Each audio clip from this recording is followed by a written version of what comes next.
Boeing 747 slams into the English countryside. It was like a battlefield. Complete and utter devastation. Where was this 747? Investigators have all the clues they need to figure out what caused the accident.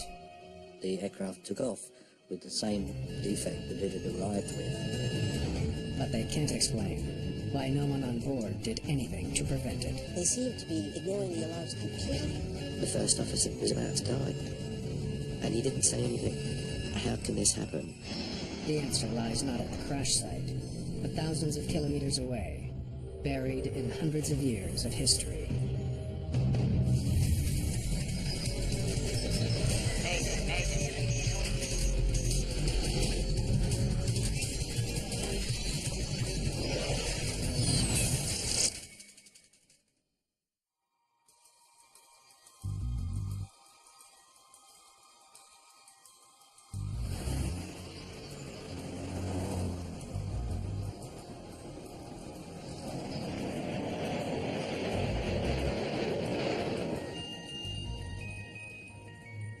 Gary Dan is enjoying the Christmas holiday at his home just north of London. I told you I don't like them. It was a Christmassy family get-together. It was just exchanging the presents, and that's when I heard the noise of the plane coming over. It got louder and louder. It was almost like the plane was going to take the chimneys off. It felt and heard the noise that close to the house. Living less than 2 kilometers from Stansted Airport, Dan is used to hearing jets, but not this close. I looked out the window, saw the plane coming over with fire coming out of the engines. As it came over, sort of banked heavily left, and then just kept banking and banking. A Korean Air 747 slams into a forest in the village of Great Hallingbury. And this was just a huge, huge explosion that you're watching it happen with a plume of fire coming towards you. I collected a torch. We ran downstairs saying, the plane's gone down, we've got to go and help. My brother and I ran outside and ran towards where it happened. We were racing towards where we could see the plume of smoke and fire, because there's still lots of aviation fuel popping around the area.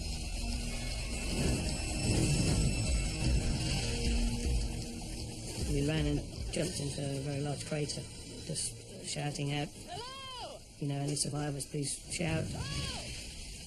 Can anybody hear me? The aircraft had created a 30-foot plus crater. The wreckage was spread out over at least half a mile. It was like a battlefield. We dialed 999. A plane's gone down in Hatfield Forest in Great Hallingbury. It takes nearly half an hour for first responders to arrive. They quickly determine that there are no survivors. A multi-million-dollar plane and thousands of kilograms of cargo are completely destroyed. It's up to the UK's Air Accidents Investigation Branch to figure out why. This is a very sophisticated aircraft, flown by a trained crew, and somehow they had lost control of this aircraft. How can this happen? Stansted Airport, on London's northeastern edge. The airport is a major European hub for low-cost passenger carriers and cargo flights from around the world. It really was buzzing. Lots of people there queuing up, checking in, people arriving, lots of meeters and greeters, lots of coaches. So it really was a fairly busy hub just on that run up to Christmas. Flight 8509 is a Korean Air cargo plane. The aircraft was a Boeing 747 freighter. As the name suggests, it was not configured with passenger seats, but the interior was full up with freight. Originating in Seoul, South Korea, the jumbo jet stopped in Tashkent, Uzbekistan, before arriving at Stansted. It will now continue on to Milan, Italy, with a new captain and crew. In the hold, a load controller directs the offloading and onloading of cargo. He makes sure that the more than 63,000 kilograms of freight is stowed safely and securely. More than just stacking boxes, the job can have a critical effect on the flight characteristics of the plane itself. Loading the aircraft has to be done in a manner that keeps the weight distribution within limits, so that you can't put all the heavy stuff in the back and all the light stuff in the front, for example, because it would tend to tip up and make control difficult, and that would be very dangerous.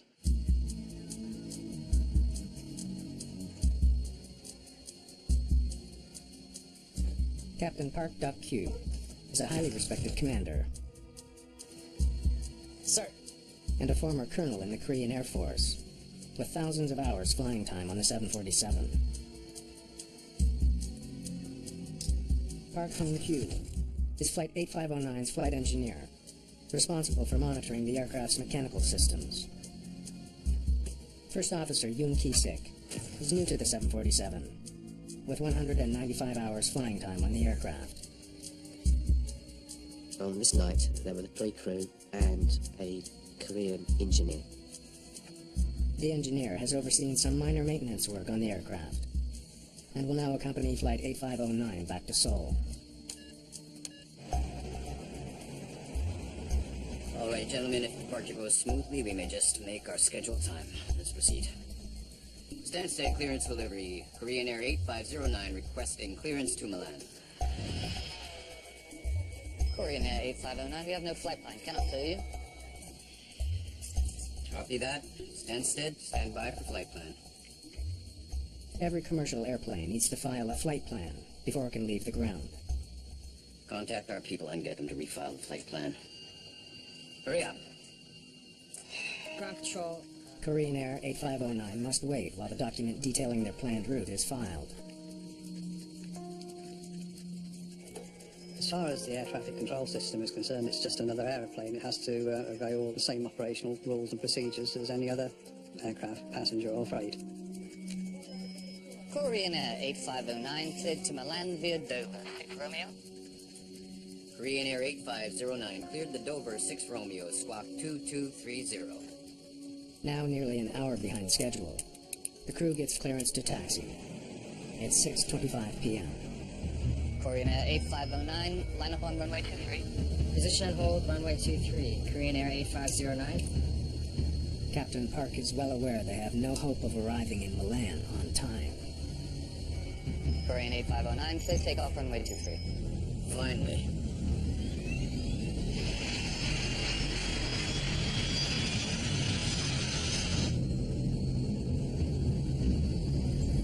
Knots. Roger. V1. Rotate. The plane takes off from Stansted Airport at 6:36 p.m. Positive rate confirmed. Gear up. Gear up. Passing 900 feet. The aircraft had taken off. They climbed to about 2,500 feet. Shortly after takeoff, the aircraft was making a turn. Left turn at 1.5 DME. Copy that. Left turn at 1.5 DME. The aircraft started its turn to the left. Heading standby, sir. Heading 158. The captain's artificial horizon tells him that the plane isn't turning. Plane's not working. Bank! Bank! Look! Bank!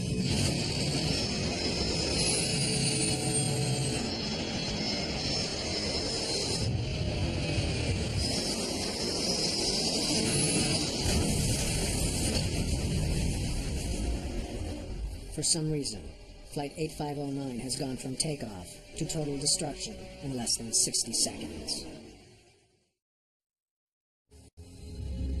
Korean Air Flight 8509 lies in ruins just a few kilometers from one of the busiest airports in the world. We had no wreckage, really, that was above knee height. But where was this 747? After any major crash, Britain's Air Accidents Investigation Branch deploys a safety specialist to the site. I'd like to take a look around if I could.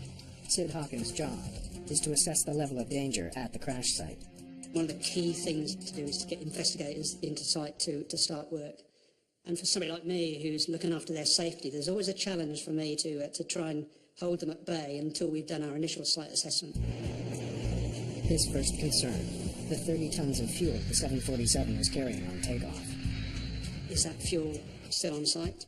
If it is, that poses quite an immediate hazard for the team there. In addition to that, what sort of cargo are we dealing with? Are we dealing with just general cargo, or are we dealing with dangerous goods?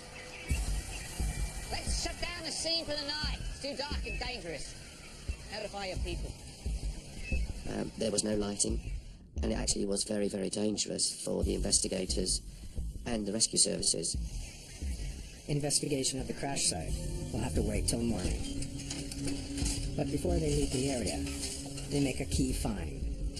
One of the plane's 2 black boxes. This was crucial, the discovery of the recorders on the day.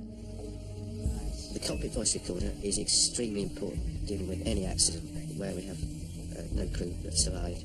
It tells us what they were saying, it gives us an idea of the environment in the cockpit, and it records the sounds from the cautions and warnings that go off in the cockpit. But this black box has suffered extreme damage.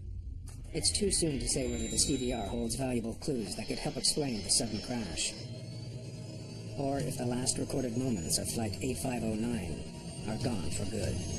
Hey!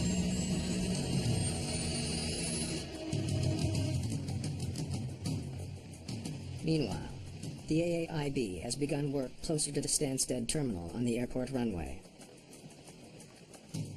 The team's operations investigator is David Miller.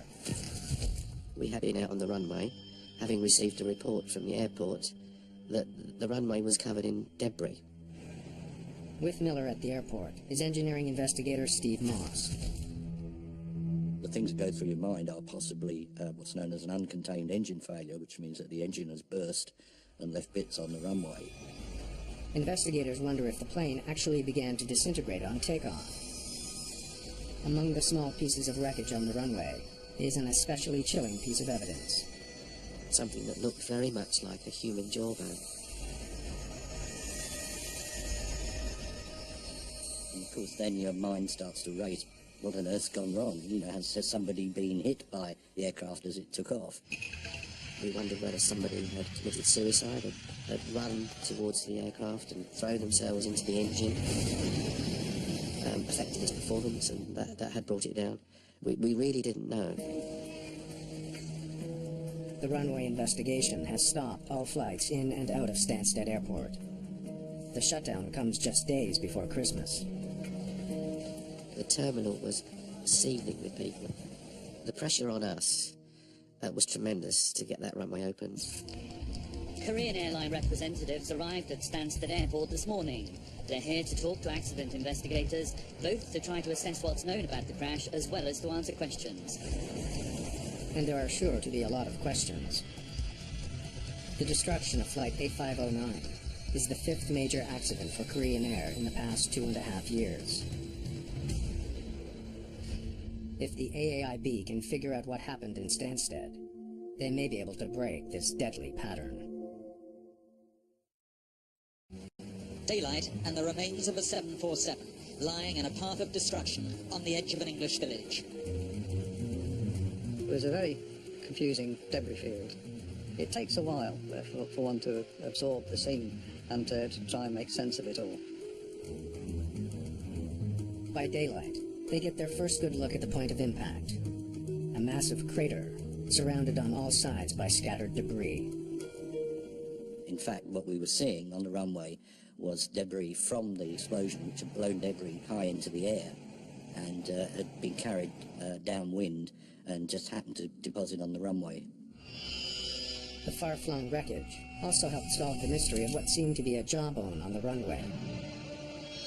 Closer examination the following morning revealed that it actually was a bit of twisted plastic.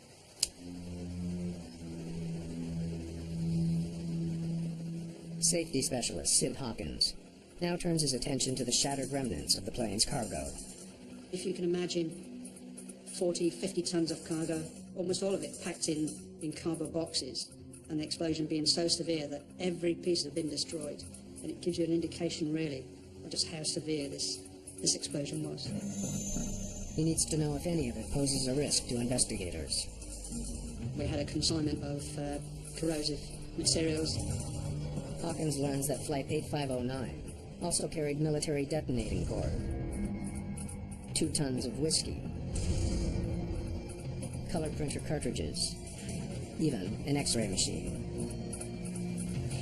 But he soon establishes that none of it poses a serious threat. We're able to determine that the dangerous goods from this aircraft had all been destroyed. Meanwhile, investigators are still trying to learn if the aircraft broke up before crashing. I did see a glow, which could have been the plane alight. I noticed the engines were on fire before it hit. I explained to the investigators that when I looked out the window, I saw the plane coming over, and then I saw flames coming out of an engine. Dan's observations raised the possibility that the left side engines flamed out, causing the plane to roll to one side. They're safe. But be careful down in through there. To determine if the plane hit the ground intact, they carry out what they call the four corners search. Have we got both wings? Have we got the tailplane? Have we got the fin, rudder? And the answer eventually was yes, we have, and we were satisfied that there had not been a structural failure of the aircraft in the air. While locating the four corners, investigators also discover some very distinctive marks on the ground. It was a long, slender gash which was made by the wing, and then you could see where the nose had impacted further on. From the shape of the ground marks, you try and understand what attitude the aircraft was in when it hit the ground. The ground scar gives investigators a revealing glimpse into the flight's final seconds. The aircraft struck the ground at high speed, steep left bank, steep nose down, and it's an almighty amount of energy. Of course, it could be that somehow or other the pilot's been misled by his instruments and has become what we call disorientated. The team brings some of the aircraft's instruments back to the AAIB labs for examination. We found a few pieces of the ADIs. The ADI, or Attitude Director Indicator, is a flight instrument that displays the plane's bank and pitch. When you're flying at night in cloud, there are no visual cues. So he has an artificial horizon or an attitude direction indicator in front of him. Modern aircraft have 3 instruments, one in front of each pilot and a standby one in the centre panel. So if one of them should fail, the pilots can compare their instruments with the standby instrument and see which 2 agree and which one disagrees. We found only fragments, and we were able to forensically examine these. They discover that the captain's artificial horizon seems to have malfunctioned. It was showing the plane flying level at the point of impact. That contradicts evidence found at the crash site. But without the plane's flight data recorder, investigators can't explain the discrepancy. What we needed was that recorder to give us the confirmation of the exact flight path of the aircraft. Pre-flight maintenance records would normally shed some light on the situation, but not in this case.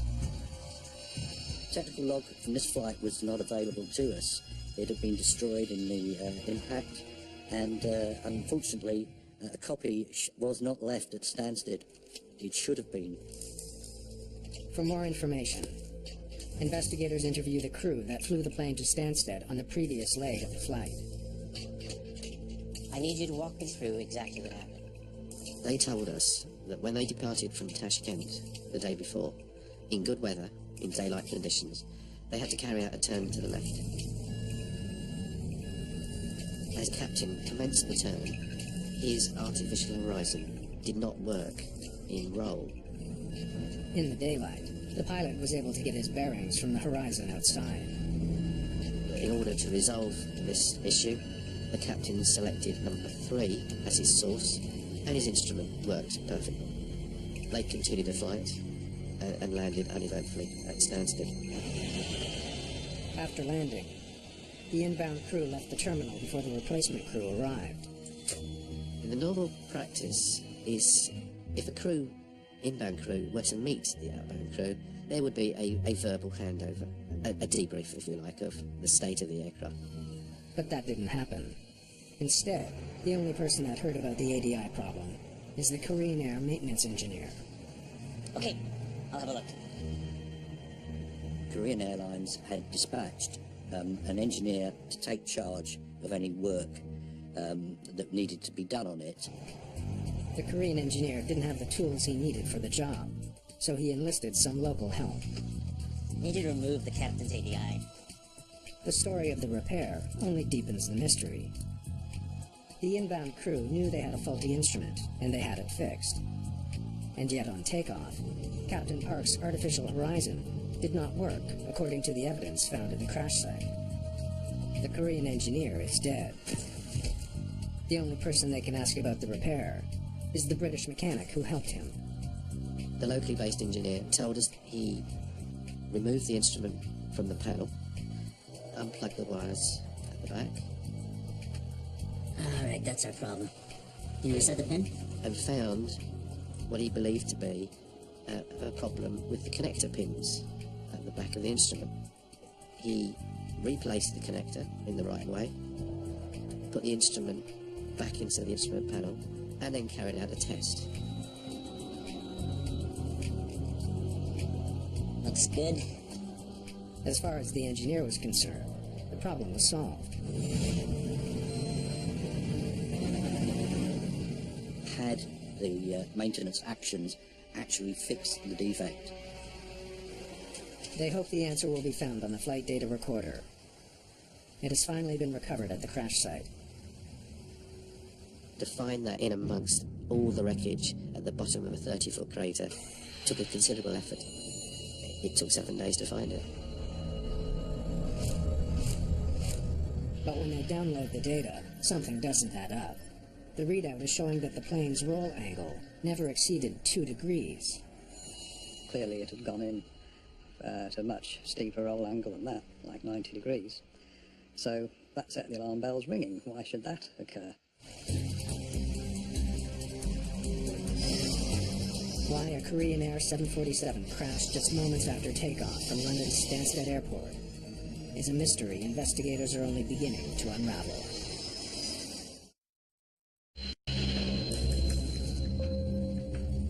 The flight data recorder from Korean Air 8509 reveals that the faulty ADI reported by the previous crew seems not to have been fixed after all. They need to understand how the fault in the plane's navigation system was for some reason misdiagnosed. How exactly did your crew report this problem? Upon landing, the inbound crew's flight engineer noted the problem with the ADI by entering a code in his technical log. He then mentioned it to the maintenance engineer. Okay, I'll have a look. The normal action is to take the code that's entered and then look in the corresponding fault isolation manual, which has the same corresponding numbers, and that would then tell him what the fault was and what he had to do about it to fix it. But the Korean Air engineer didn't have a copy of the fault isolation manual. Without it, he couldn't correctly identify the proper repair. Instead, he tried to troubleshoot the problem as best he could. All right, that's our problem.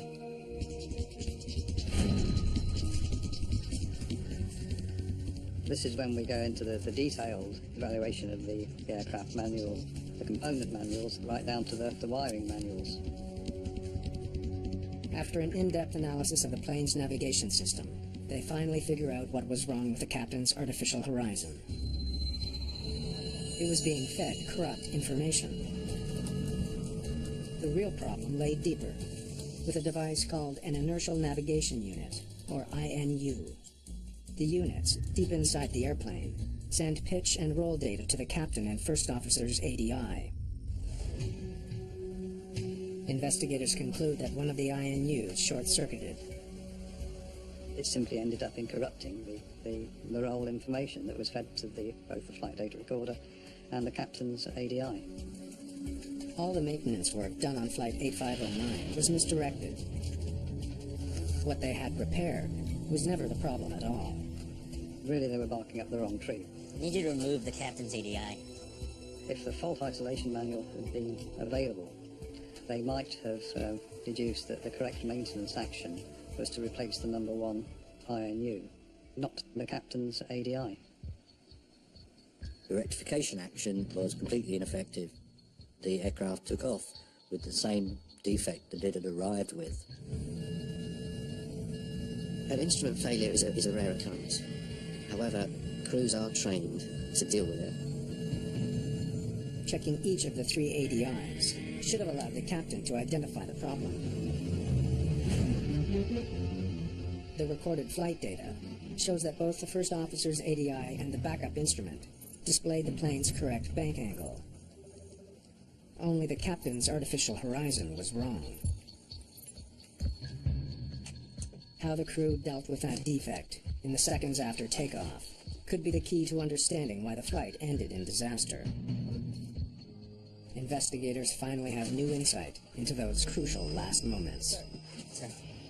AAIB technicians have salvaged the recording from the badly damaged CVR.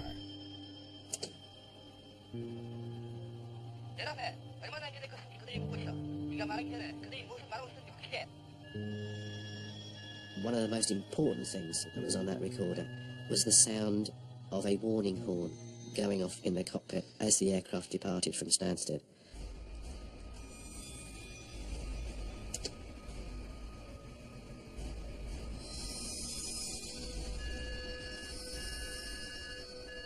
But even more significant than the sound of the alarm is what is not on the tape.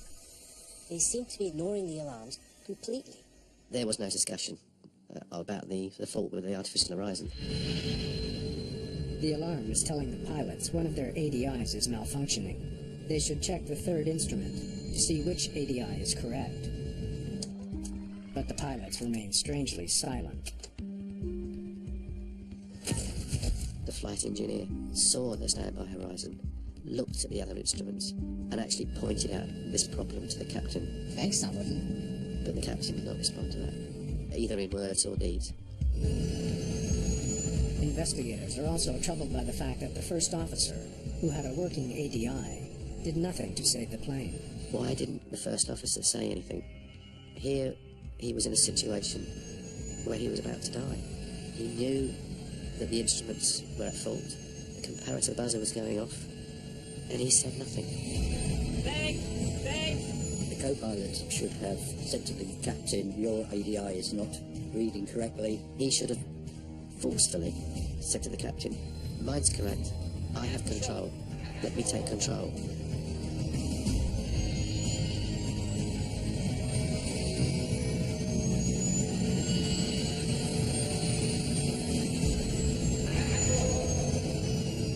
Response to that would have been, yes, you have control. But the co-pilot said nothing. Why the Korean Air pilots failed to communicate in the midst of a crisis is a question investigators cannot yet answer. But the CVR does help answer a lingering question concerning eyewitness accounts of the crash. The CVR gave no indication that there was a fire on board the aircraft.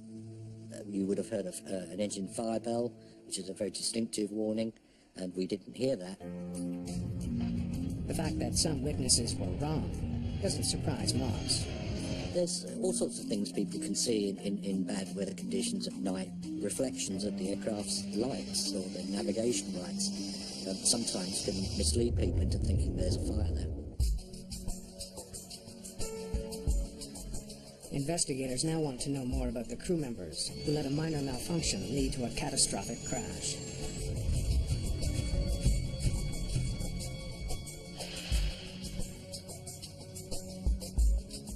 We listened to the words on the tape, but of course they were in Korean. We had the translation in front of us, but it was very difficult to determine the tone of what was said and how it was said.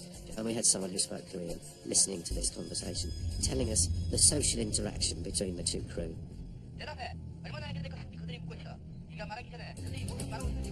They can hear that prior to takeoff, the captain was becoming more and more agitated by the delays. Korean Air 8509, please explain your delay. Answer that. We're asking how long the delay will be. Make sure you understand what we're saying before you speak. Stansted clearance, standing by for new flight plan for Milan. The captain was very overbearing. He was very critical of the first officer.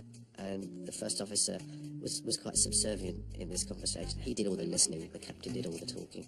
So you'd say he's being condescending? Miller can't help but wonder what would have happened if the captain had listened to the engineer's warning. He wants to know if there was enough time to save the plane. Using a flight simulator and data from the flight recorder, they recreate the entire flight. The simulation reveals that impact with the ground was not inevitable. It was possible, just possible, to recover the aircraft about 500 feet above the ground, doing about 260 knots at 80 degrees at length. If you knew what was happening, you could have just recovered that aircraft, just skimming the ground in doing so. The results convince Miller and his team that they need to better understand how Korean Air trains its flight crews. It was obvious from this accident that the crew interaction played a big part in this accident, so we needed to go to Korea to see how the crew were trained. In Korea, Miller gets an opportunity to observe Korean Air flight training firsthand.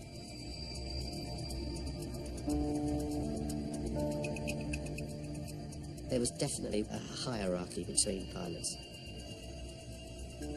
The captain was supposedly the older, the wiser, the more experienced, and the first officer was the younger, inexperienced apprentice. Crews were working in a very procedural way. There was not really much free thinking to deal with an unusual situation. The crew dynamic, observed in the Korean training session, is strikingly similar to what was recorded in the cockpit of Flight 8509. Investigators dig into Captain Park's personal history. A lot of the captains in Korean Air were people that had developed their skills in the military. Captain Park had been a colonel, a pilot with a distinguished career flying small, lightweight fighter jets. Korean culture at the time suggested that these pilots needed to hold a position that was commensurate with the rank that they had when they were in the military. So it would be a great loss of face for a colonel in the military to be given the job of a first officer. He would go into the company as a captain. Park became a captain, even though his experience was flying solo in fighter jets, not as part of a crew on large commercial jets.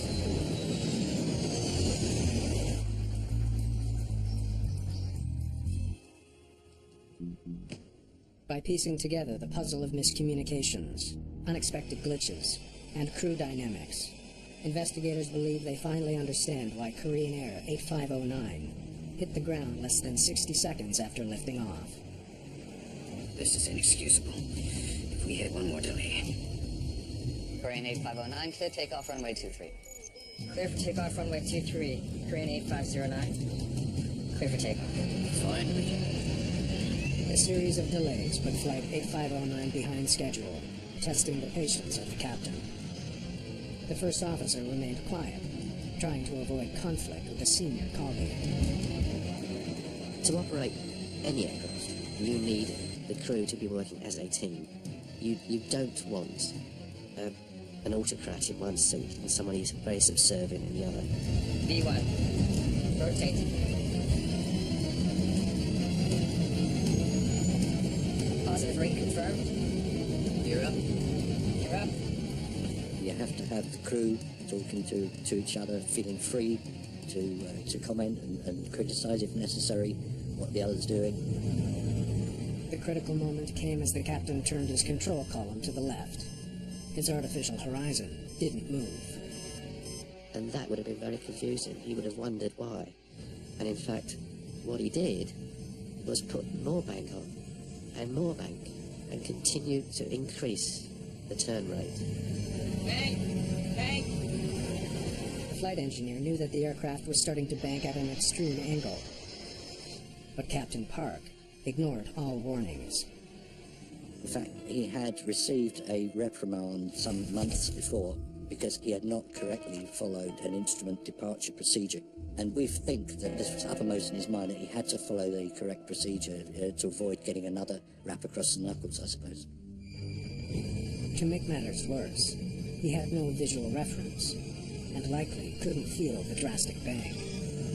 If the instrument is saying, no, you're straight and level, then that's what you believe. Even though the aircraft is banked, it's a quite a high angle. Crews are trained to trust their instruments and not their senses. Captain Park trusted his ADI, in spite of overwhelming evidence that it was wrong. The first officer should have said to the captain, look at the warning buzzers going off. It's very difficult to understand his reactions or lack of reactions, but I think a lot of it is embedded within the culture I was at that time. Fearing dishonor more than death itself, the first officer did not dare criticize his captain, or even attempt to correct his actions. This crew were not operating as a crew, they were operating as one man with a couple of assistants. The aircraft just continued to roll, 30 degrees, 40, 50, 60, 70, 80, 90 degrees of bank. Investigators now suspect that the seeds of the deadly crash were sown hundreds of years before the 747 ever left the ground. Sir. For centuries, a rigid class structure based on social hierarchy defined Korean culture. Investigators have come to see how the Korean military, an honor-bound institution, has strongly influenced commercial aviation.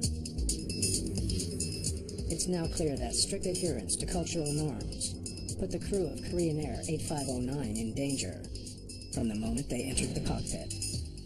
It's very difficult to overcome entrenched cultural values. The different stature of the two pilots was also reinforced by a disparity in military rank. We believe that the cultural values within which these two people were raised was overwhelming in this instance. The relationship between the two pilots was not that of equals.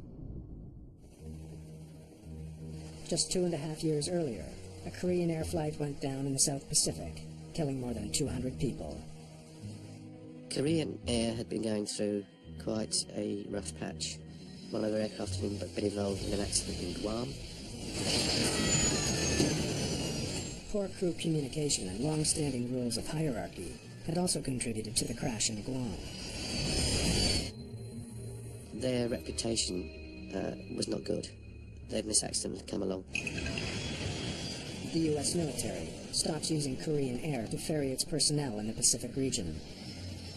The airline comes under strict scrutiny around the world. With the crash of Flight 8509, Korean Air's reputation is in ruins. At a news conference, the Korean airline officials made the startling admission that military pilots, many of whom were recruited by the airline, sometimes take unnecessary risks. Despite all the negative publicity for the struggling airline, investigators see a way to help Korean Air overcome its safety problems. I think all accidents have a lesson or lessons to be learned that will improve aviation safety. The AAIB recommends that all imported training materials be modified to better accommodate Korean culture. Korean Air's training programs are radically overhauled to improve pilot performance and foster a completely new culture within the cockpit. After the accident in 1999, Korean Air, I believe, entered into a significant program to improve its safety record. That company have introduced a much more rigorous process, and they really have invested very, very heavily in the flight safety aspects that came out of this accident. In this case, the issues of communication, the issues of how aircraft are maintained, and also the very important conclusions regarding cockpit resource management. The statistics show that the safety record of Korean Air since these events around 1999 is such that it is now regarded as a very safe airline. As a direct result of the crash of Flight 8509, Korean Air has seen a complete transformation. Since 1999, the airline has not had a single crash or fatality. It has become one of the most highly regarded airlines in the world.